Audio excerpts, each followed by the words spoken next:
everybody. I welcome you to the keynote of Magnus, Grimeland, founder and CEO of Antler, the largest opportunity of our generation to change the world in building great businesses, solving important problems in the time of crisis. This is the topic of our discussion today.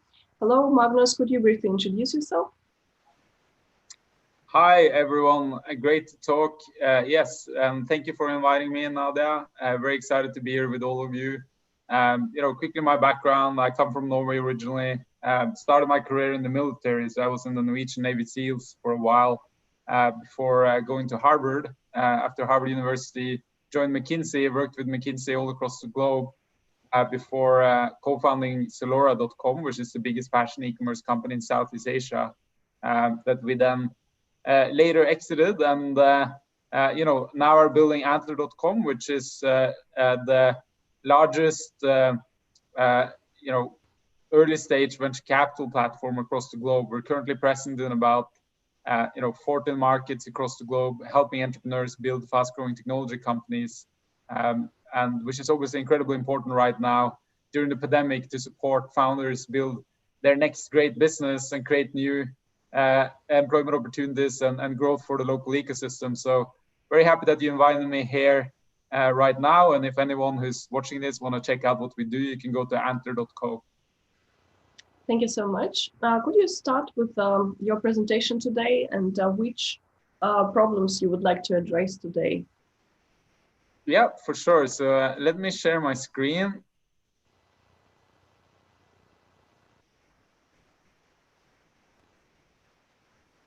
So what we want to talk a little bit about today is, we're currently in an environment which is a once-in-a-generation opportunity for everyone to go out there and innovate and build great businesses about solving important problems that will create kind of the next wave of growth and employment opportunities for everyone across the globe. Obviously, we live in these unprecedented times that we will probably never see again. It's kind of our opportunity to step up and help contribute to the world. And I think if anyone who's listening into this or watching this are wondering what they should do with their life, I would say, take the opportunity to go out there and innovate and create something new that is solving an important problem. And the interesting thing with these times that we're currently living through is that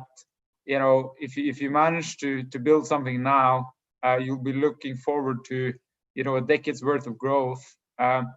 The accessibility of talent, the accessibility of capital, and the opportunity to solve important problems, whether it's in health or educational technology or supply chain or whatever it is that is sorely needed now to solve, you will kind of come out of this not only having a tremendous impact on the world, but also building something really, really meaningful for yourself, your family, your employees, and everyone around you. So, that's the topic I wanted to go through today. In Antler, we support founders to do this every day. We get about 50,000 applicants of people who want to work with us every year, and very excited to kind of share a little bit about how we do that, and hopefully contribute a bit to everyone here who's an inspiring entrepreneur to make them as successful as possible on their journey to build something really meaningful and make the world a better place. So Nadia, you just want me to run through the presentation? Yes, please. So whatever issues you would like to address first, and then we'll go with the Q&A.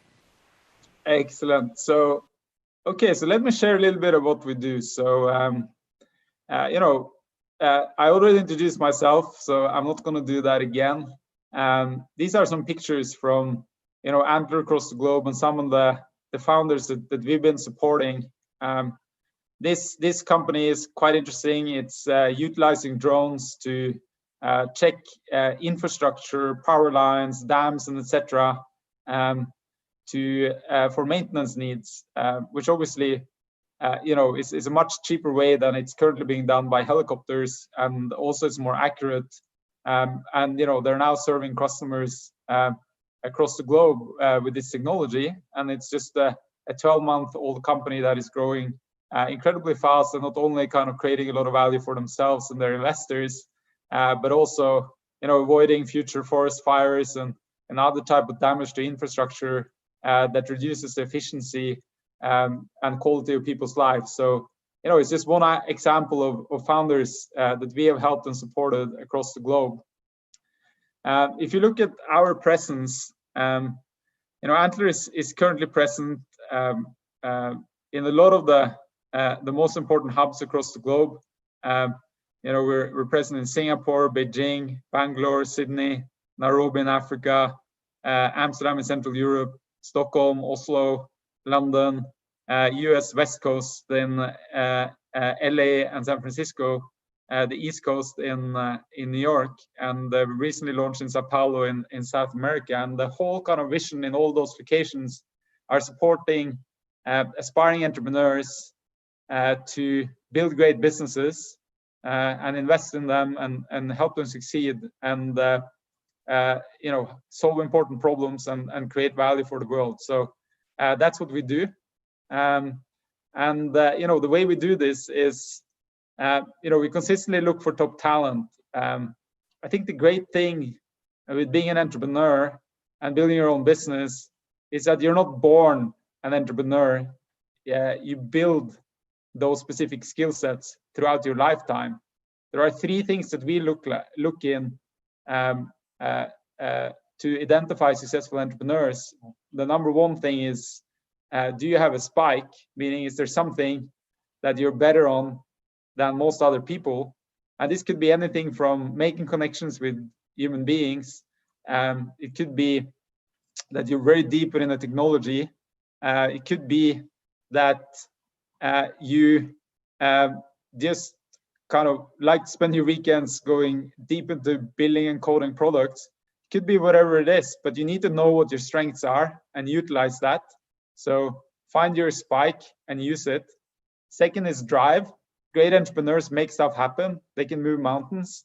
And this is not something that you're born with. It's a passion and energy that you develop. And the third part is grit, meaning this ability to never give up and never stop when other people would have stopped. So, none of these things you are born with. All of them you develop. And that's what we look for in entrepreneurs. And if you're building your own business, ensure that you know that you have all of those three things. And if you don't have them, work on finding them and honing them, right? So everyone has a strength. Building drive is possible if you're passionate about what you're doing. And grit, that just means that you need to make up your mind that failure is not an option. So we look for people like that all across the globe. We select the top 3% that come in and work with us. We work with them for 2 to 3 months, and then we deploy a few $100,000 into their first round, $100,000 to $200,000 for 10% equity. So the founders still maintain 90% of the business, and then we help them grow and scale by bringing on board tier one investors into their seed round, Series A round, Series B round, Series C round, and really get out there, get customers from all of our offices across the globe and scale globally, which, it's the way we are doing things, but it's also the way you should do things when you're building your own business. So hope that's useful advice. In terms of the kind of 7 things that we like to focus on, I mentioned a few of them already, but this would be my number one advice to you as an aspiring founder, and the best way to take the opportunity that now lies ahead of us to help the world address some really kind of serious problems from the pandemic, diversity and equal opportunity for everyone, bringing the next few 100 million people out of poverty, ensure that we step in and become part of the solution and the path to recovery. In terms of the advice, the number of advice I'd give is like, number one, I already mentioned, find your spike, find what you're better at than most other people, then develop the drive around what you want to build. Like, you need that before you get started. Number 3 is find great co-founders. That's one of the top things we focus on in Antler. So we typically bring in about 100 people at a time. So if you're a great coder, we can help you find a great operator.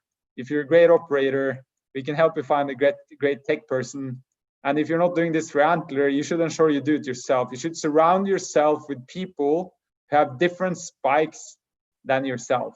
It's incredibly important to build a well-rounded co-founding teams and not build it with people who know exactly the same as you do. There are unfortunately a lot of tremendous people who end up trying to build a business who are both of them really great at technology, but none of them knows how to build a product and know how to sell. But you also see it the other way around, that you have teams that are just made out of terrific sellers, but they never had an experience of building a product or actually building the technology behind the platform. So build well-rounded co-founding teams is incredibly important. So that's number 3.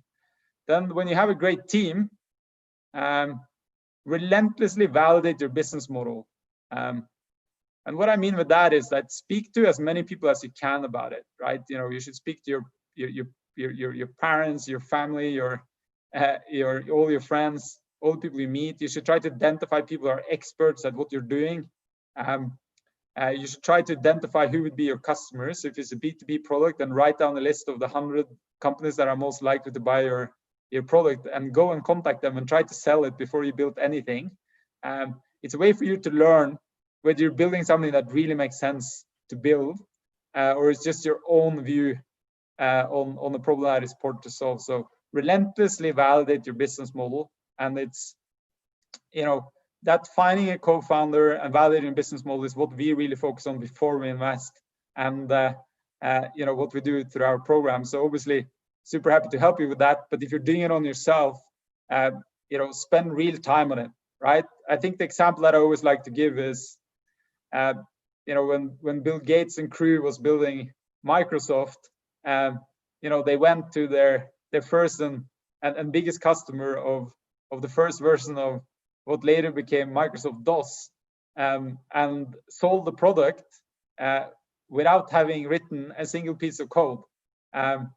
When they then sold the product, they had to go back to campus. They were at Harvard at the time, and they literally coded 4 days in straight to ensure that they had the product to show the customer that they sold it to the next week.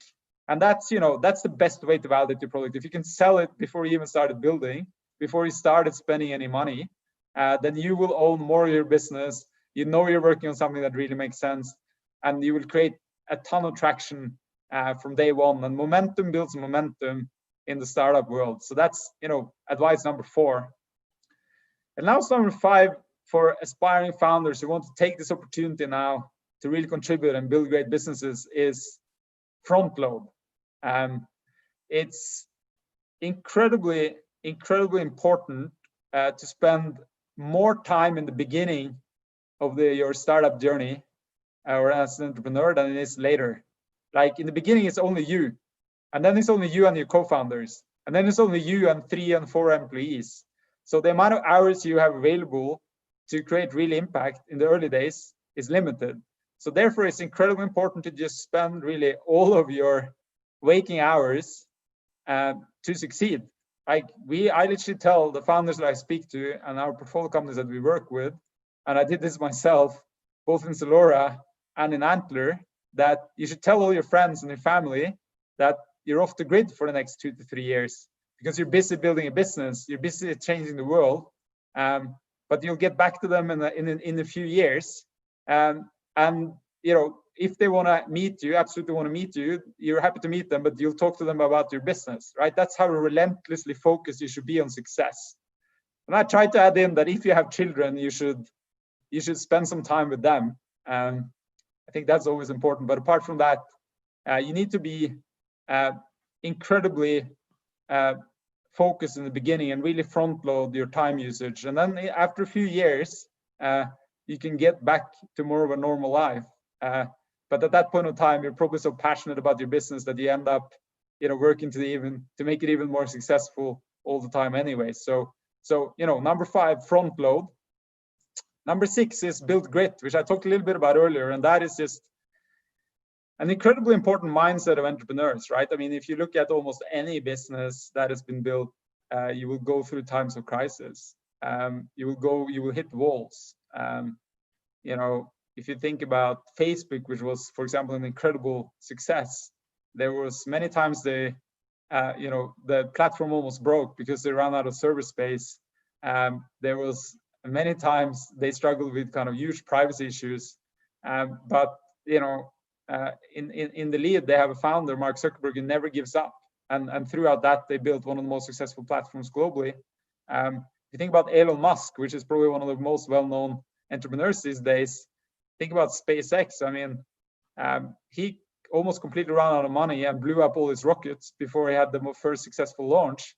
And you know, he literally gave it absolutely everything before giving up. And a lot of other people would have given up before he came where he came. And now it's the first company ever sent people into orbit, right? Everyone else has done that before, has been governments.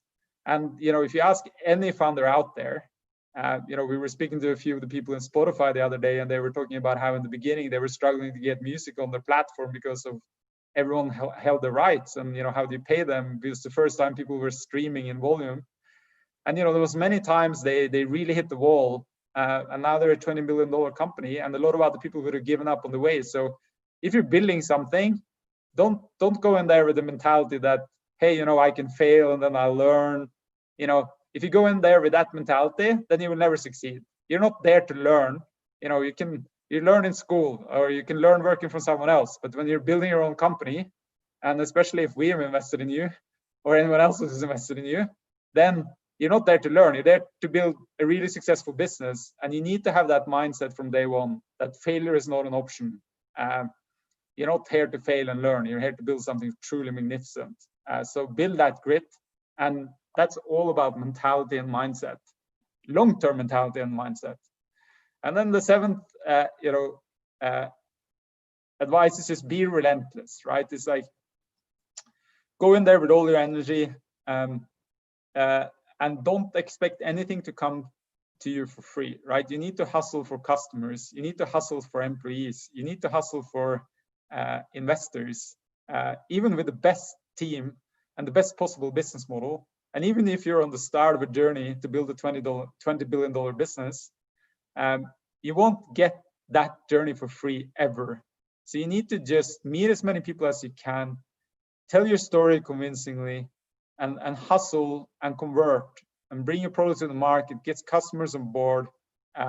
It's also a lot about being relentless, right? So you know, if you feel like you can do all those things, then I would really pursue entrepreneurship, because this is really what's required in an entrepreneur. It's, you know, you're stepping out of, you know, you're not working in Google where you get, free sushi and massages on Fridays.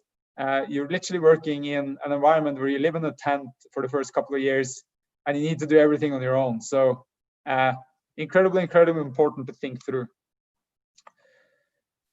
In terms of the people we work with, these are just some examples of individuals that we work with to build great companies.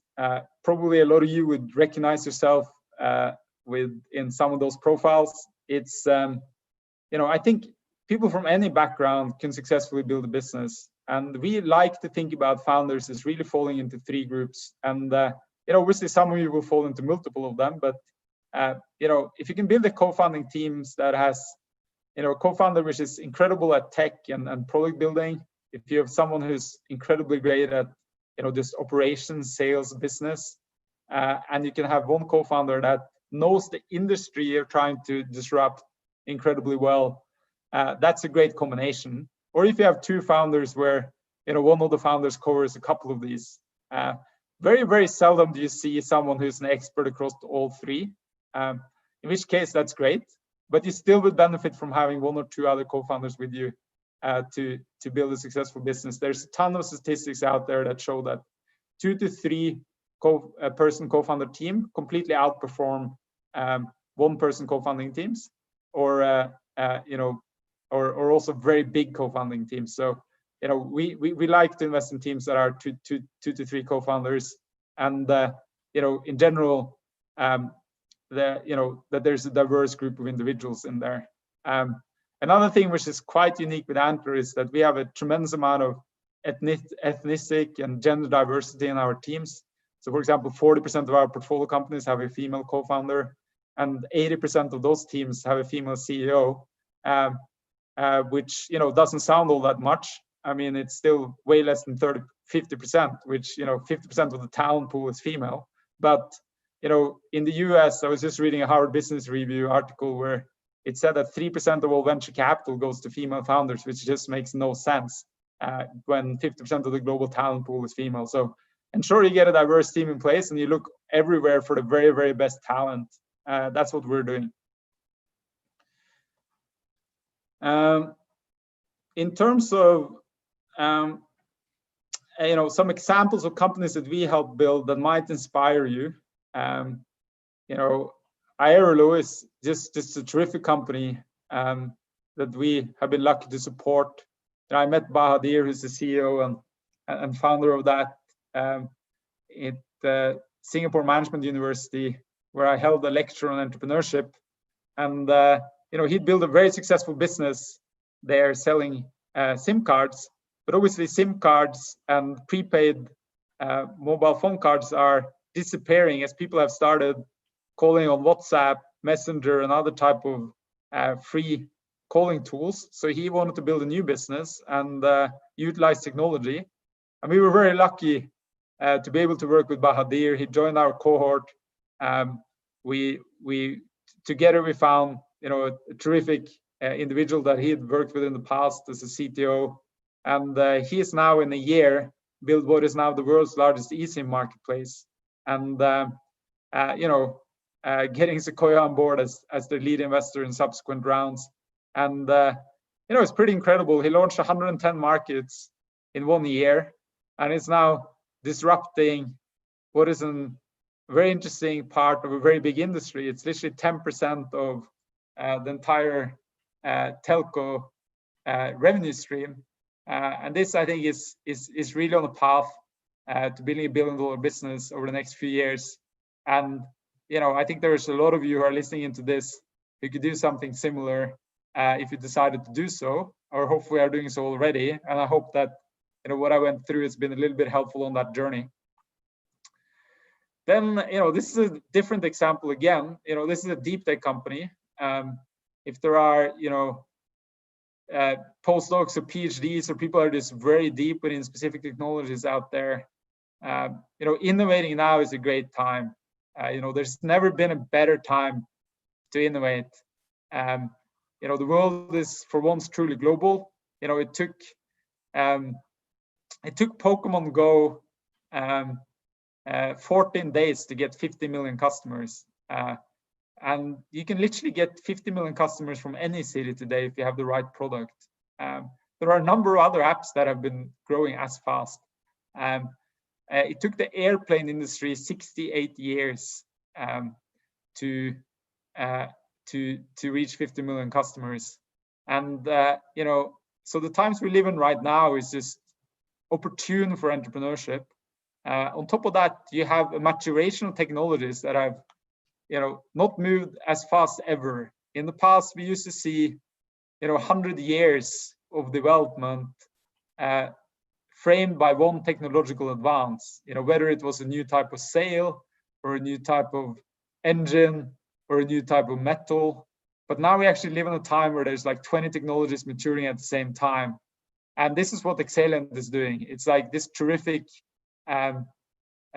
deep tech co-founder, Shivi Johandan, who's one of the world's leading AI specialists on AI on the edge, who's been doing research on this for more than 10 years, who met Lars Olesson, who's an amazing operator, who sold his former company to Alipay.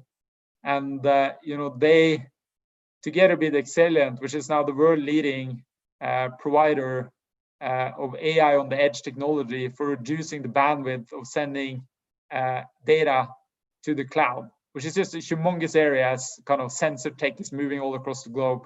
And, in they 10x their value in 9 months and are growing incredibly fast. And it's just a very different business from Airlo, which is much more consumer focused. But this is a tech, deep tech B2B play. But it just shows that you can grow incredibly fast.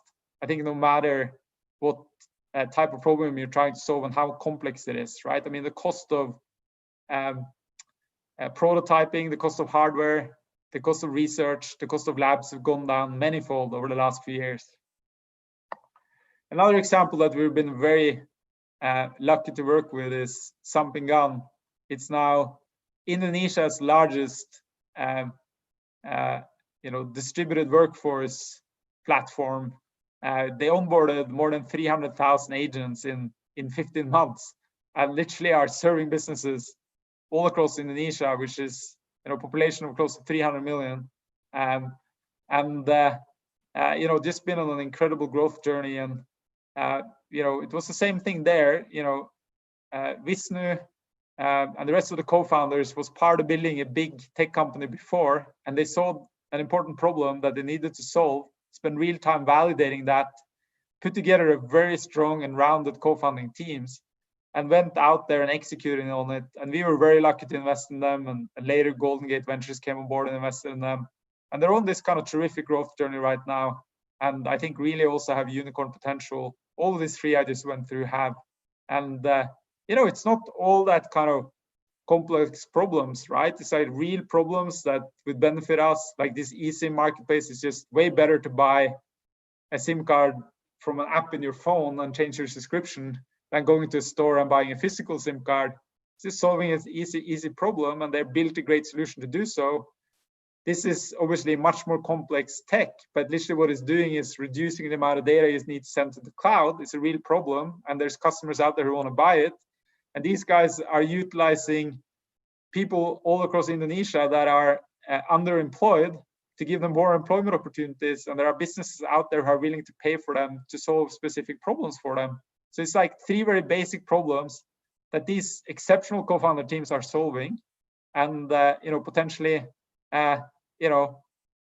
having a tremendous impact on the world, hiring and employing a lot of people, creating GDP growth, and on top of that, potentially becoming billionaires, right? So you should, if you're listening to this and you're watching this and you're exceptional, pursue entrepreneurship and ensure that you kind of follow some of the advice I did. And if we can help you on Antler, just go to antler.co and submit an application. We'd be super happy to help out. The other interesting thing of entrepreneurship, which we also focus a lot on, is impact. I spoke a little bit about it already, but the great thing with building new things and solving new problems is that you contribute direct value into the ecosystem. And I think a lot of you listening in right now are sitting in economies that are hard hit by the pandemic and need to see growth. And you need to see growth within new industries, because there are some industries that won't return to how they were before. What we are doing over the next few years is supporting and developing 10,000 entrepreneurs. We're building and investing in more than 1,000 companies. We're contributing significantly to GDP and employment opportunities across the globe. And you as founders can do that individually. On top of that, there's obviously the diversity metrics and the very mixed kind of background of ethnicities and people from all types of backgrounds that we are working with. And I encourage you to do the same. Like, you should always look for the very, very best person and not care about where they come from or what gender they are. Just find the very best person and then build a great business with them. And that's what we do. And through that, we have a tremendous impact globally, and encourage everyone else to do so as well. We have also established a very strong network of advisors all across the globe. And obviously, if you end up working with us, we are super happy to provide access to that network to you, which means that within any industry, we have great people who can support you in validating your business model, give access to those early customers you need to get on board. And on top of that, also contribute with the capital and investments. However, if you don't end up working with us, you should still get those advisors in place. Like, there are so many people out there who really want to support young entrepreneurs who are solving important problems within their area of expertise. So just write down a list of the kind of 40 most interesting people you'd like to talk to about what you're trying to build, and reach out to them and get their mentorship. It's incredibly important, because you can do, instead of you kind of trying to figure out over 2 years, wasting a lot of money and a lot of time going in the wrong direction, through sometimes a 1 to 2 hour conversation, you can slightly pivot your business or improve your proposition to the customer or your technology that enables you not to waste money and not waste so much time. So actively seek out mentors and advisors on your journey that enables you to be more effective. And if you find them very effective, then offer them to invest in your business as well, because then they have real skin in the game and will not only support you in the beginning of your business, but for hopefully the decade it takes for you to build it into a leading global giant. So that's kind of basically what I want to share. The other is just some kind of photos this is from London, our demo day in London. This is our team in Sydney. These are some of the people we worked with across the globe, from Nairobi to Sydney to Stockholm. And if we can be helpful to you, please reach out. We'll be very happy to help. On top of this, giving a little bit of advice on this call. These, for example, are some of our portfolio companies that we helped and invested in. I think a number of really interesting businesses. The one on the bottom left there is the drone company I talked with you on the beginning. The ones on the top right here, it's very interesting robotics company which are working on optimizing much more of the maintenance and running of robots and downloading their data sets to improve the algorithms of autonomous robots all across the globe. We have Base, which is a direct-to-consumer beauty brand growing incredibly fast out of Indonesia. You have a quality check in the bottom there, which literally works on, it's almost like a glass door, but for gender equality. On the bottom right corner, we have this amazing company who's revolutionizing living. It's a prop tech company, so it's literally like an Airbnb, but for living. So a lot of more people live with other people for a longer period of time. So it's just making it easier for people to find, for millennials and people who are newly graduated or are living on their own, to find a nice house with nice flatmates, and growing incredibly fast across Southeast Asia. So just a few more examples of simple problems that you can solve with the use of technology that adds a lot of value to the ecosystem and will make you hopefully incredibly successful. If you want to kind of hear more about what we have to say, and you want to follow what we do, you can reach out to me on LinkedIn. The URL is there, or follow me on Twitter or Instagram. And also specifically, if you're interested in anything that we do on the capital side, reach out to Andrea. For partnerships, if we can be helpful, reach out to Fritjof. And if you're interested in kind of new locations where we operate in, reach out to Sergio. Their contact information is there. We literally want to just support all of you that are listening to execute on your dream. If you're sitting around and thinking about whether you should build a business, now is the best time. We will never experience a period like this where our obligation is to really go out there and solve important problems, create value, and build companies for the future.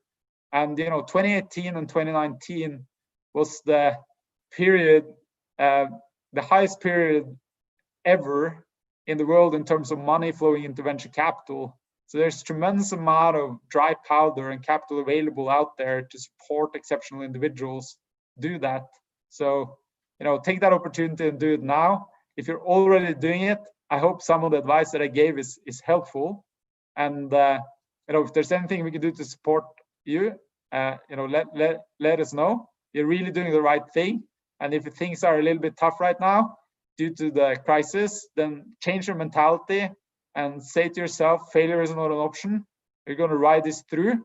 And by riding it through, you're going to come through it leaner, better, and then set up for the next decade's worth of growth. So I think a tremendous time to pursue this opportunity, and very happy to humbly share some small thoughts around that with you today. And with that, I think we can open up for some questions if there are any. Yes, thank you so much, Magnus. And you mentioned also some problems which your portfolio companies may encounter during crisis. What could you highlight in this regard? So are they have to adjust to some particular situations in their segments, and how do you help them with that? How to pivot their business models and adjust to the new realities? Yeah, so I think if you broadly look at our portfolio is very broad since we're industry agnostic. We have a number of portfolio companies that are solving very important problems that are related to the crisis, and they're growing like crazy, right? So if you're in the industry now of kind of remote work, communication, supply chain, type of e-commerce verticals, education technology, health tech, there's a number of industries where digital businesses that we have supported and are working on, and there are probably a lot of people listening in and watching this right now that can relate to that. They are growing like crazy right now because they are solving important problems that people are struggling with during the pandemic. Now, on the other side, you have companies that are, for example, in the travel tech industry or other industries where revenue has fallen 95%. And I think, and then there's a bunch of companies in between, right? I think for the ones that have found themselves in a situation where revenues have fallen significantly due to the temporary change in the way people consume products and services, due to the current setup, it's just incredibly important to kind of focus back on your core and think through, like, why are you doing what you're doing? And will things return back to normal? That means that your business will thrive again, in which case you're still in a great situation. Then I think it's all about kind of conserving your runway, speak to a few investors and convince them that as things pick up again, your business model is still great and you are the best team to execute on it, so that you have that runway to survive. And then while you don't have that revenue and you're not serving as many customers, focus on your product so that when the world returns to normal, you will just be way better than anyone that are remotely doing anything similar to you, and that your product is 10 times better than it was going into the pandemic. So that's kind of the advice that I have, is like, buckle down and focus on the core and ensure that you come out of this stronger than you were going into it. Our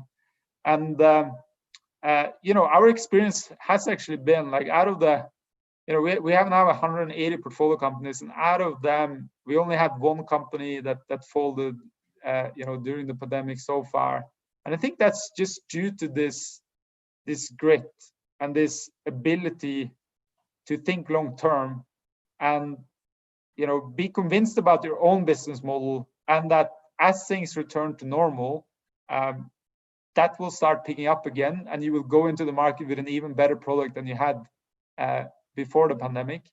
And if you do that, you will just be in an incredible situation, because what's happening right now is obviously the people are not thinking like that, and the people are not making those decisions and putting in the hard work to come out of this stronger. They will disappear, and left will be the ones who did that, right? So I literally see no reason whatsoever while almost any business that has the opportunity to do that shouldn't do it and then throw in the oars at this point of time. Now, obviously, later stage businesses will have other type of issues where you have outstanding liabilities and you have a cost base which you're not able to serve, in which case you need to take more drastic steps, talk to banks, talk to your investors. But what for sure is the case is that all of these ecosystem players that you are dependent on, none of them wants you to not succeed and go bankrupt. There's a reason why they supported you in the first place. They are all reasonable and willing to give compromises, but you need to work hard to make that happen. It's not going to happen by itself. And most importantly, maintain that mentality of failure not being an option, right? If you just think that, if you let that doubt sink into your mind that, hey, I'm not going to get through this, then it's a self-foregone conclusion. You will not get through it. But if you go in with the mindset that I'm going to get through this no matter what, and by the way, failure is not an option, it's like this or nothing, then you will succeed. And we've seen that in our portfolio, and we're incredibly proud of that, because we know that times have been tough for the portfolio companies that have seen this revenue reduction. And what about your investor base and co-investors? What are their sentiments, and how do they support the companies in the current environment? Maybe they have some preferences to the industries you mentioned, or how do they work with the companies who are in trouble temporarily before they go striving again with their customer base? Yeah, so I think obviously a lot of investors took a bit of a pause. Probably like what we saw is that April was kind of slow because people were reassessing. But then people woke up and realized that, hey, we raised all of this capital. Like 2019 and 2018, as I mentioned, as the period of time where the most capital has flowed into venture capital. I think you're talking hundreds of billions of dollars that has not been spent and invested. So the money is there, and the people are there who want to deploy that capital. And they want to do it now, and people are doing it now. Like we literally have, I think, 3 or 4 of our portfolio companies raise capital from new investors every week. It's going to take a little bit longer time, and you got to be more effective in leveraging your existing relationships, right? So obviously there in Antler, we have a strong network of people that we can reach out to and support our portfolio companies, kind of reach out to new people and meet new investors with. But I think everyone on here has built their own business. The world is not so big. You're almost, you're 4 or 5 degrees away from almost anyone out there. So just push hard to get those right introductions. And then, yeah, things will take a little bit longer time over Zoom. But we've seen a lot of new investors come on board and invest in startups that have not met these founders in person yet. They got to know each other over Zoom, and they really believe in their business model, and they come on board and they invested. So, that's number one. The money is there and people are investing. So don't give yourself the excuse to not secure that capital if you need it. So that's number one. Number two, obviously, for the people who are now starting up and considering pivoting, there are a couple of areas that are hotter than ever. Education technology, supply chain, certain e-commerce verticals, certain logistics verticals, health tech. There's some governmental tech actually, which is quite exciting. But don't get too overblown by it, right? It's like there are those kind of basic problems that were opportunities a year ago are probably still going to be opportunities a year from now. So I wouldn't throw everything out and completely rethink. It's more about grabbing the largest opportunity for you to have real impact, solving modern problems, and create a lot of value for the ecosystem and yourself.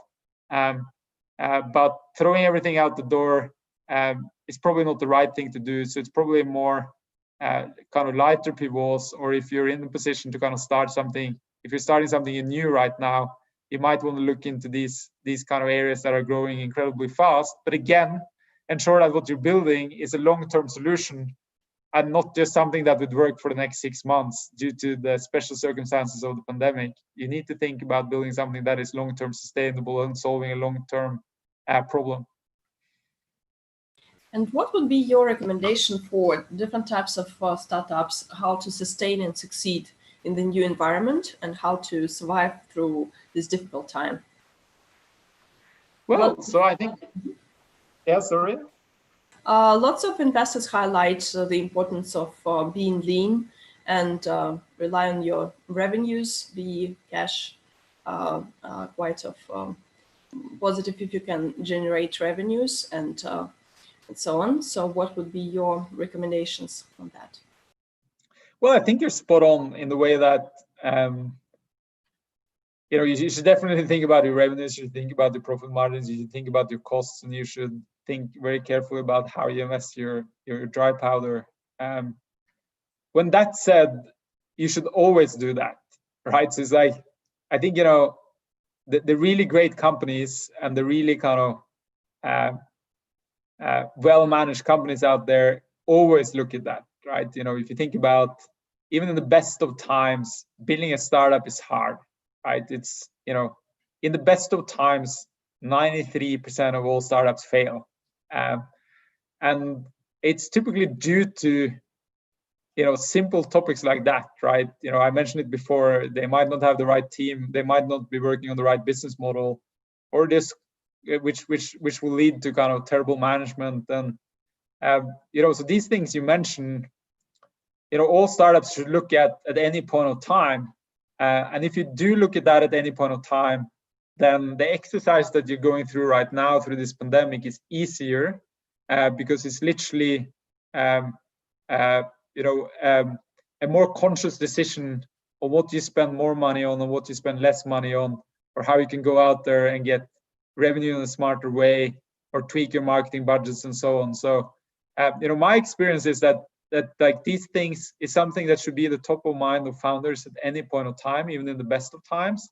And if it is, you know, going through that and tightening it a little bit strategically now through this process is an easier exercise. And then you need to be, I think one area to be a little bit you know, careful about is if you look at your people and your employees, right? So, you know, obviously we've seen a number of startups out there who've let quite a lot of people go. And you know, I think it's important to think a little bit innovatively around this, right? So if there's a way for you to ensure that, because immediately when you do this kind of across the board cuts, you sometimes end up losing some of your best people because they're waiting for the opportunity to go out there and do something new.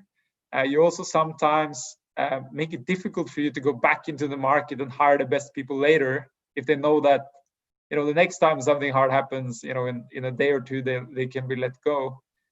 So rather kind of think through how you can share some of that burden, you know, put people temporarily on leave, lower salaries temporarily, with, you know, repaying people when you have the money to do so. So think very carefully about the people aspect of this, but then for everything else, you should, you know, relentlessly lower costs and improve your unit economics and your margins and drive revenue. And yeah, you should think about it every day during this crisis, but you should kind of do that in the best of times as well, right? So that's our review on it. And how do you work with your team? Because it's also, you have a global team, and most of your startups also, they have some global expansion plans. What would be your recommendation of how to keep up the spirits of the global, diversified, and remotely spread team members through the crisis?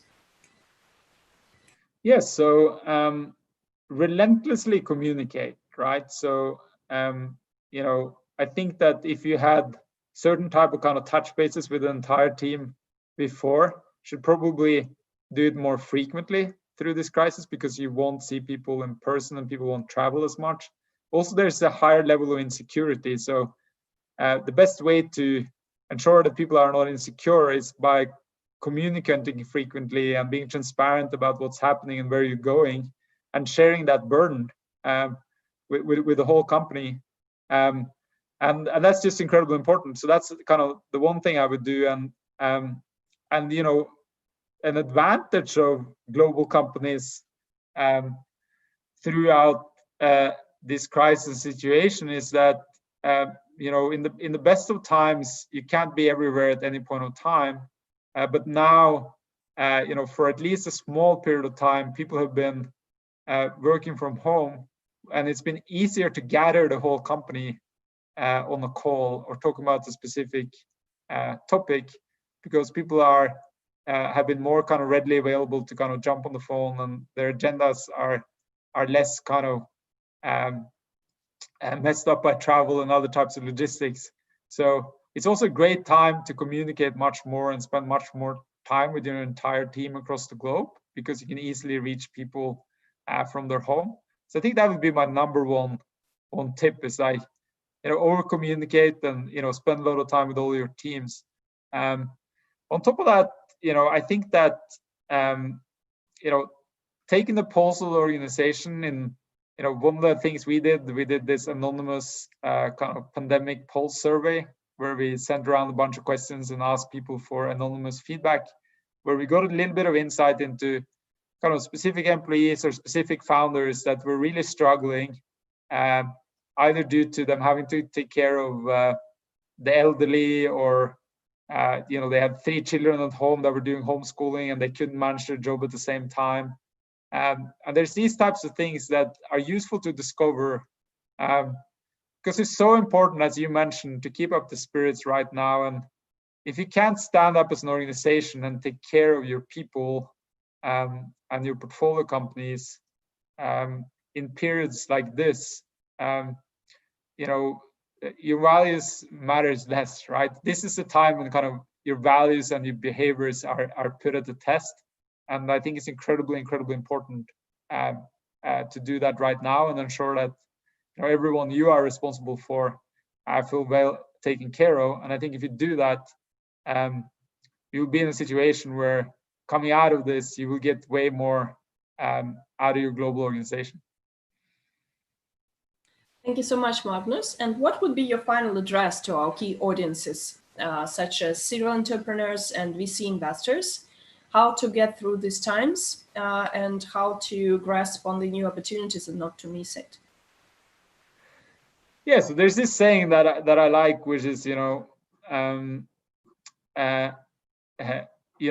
diamonds are made under intense pressure. And, we are in this situation now where, a lot of people are feeling that intense pressure, but it's really kind of our obligation now. Everyone is listening in. And if there's any exceptional people there who harbor any ambitions to do something exceptional, now is the right time to do it.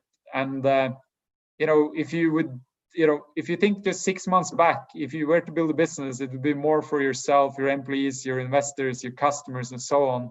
But now you really have an obligation to do so, because you will also support the ecosystems, support the world to create those sorely needed new employment opportunities and the growth that is needed to come out of this current crisis.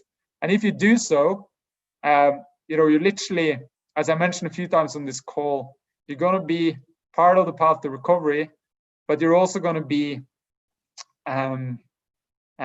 coming in at the time where you're looking forward to what hopefully will be the next decade's worth of growth, right? So some of the world's best companies were formed during a crisis, and really hope more of you listening in and looking this will take that opportunity and just do it.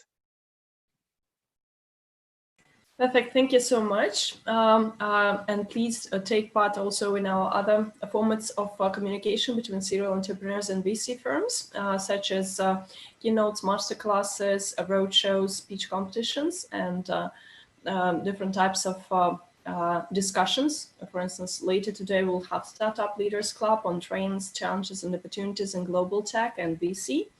And also a panel discussion on investments and pivots during pandemic, entertainment, gaming, and esports today. And later today, we'll also have a keynote by Alex Nascimento, co-founder of blockchain at Ookla. So please join and advise if you have any ideas on the new formats of interaction in new formats which you can join. Magnus will be happy to welcome. Thank you, and all the best for the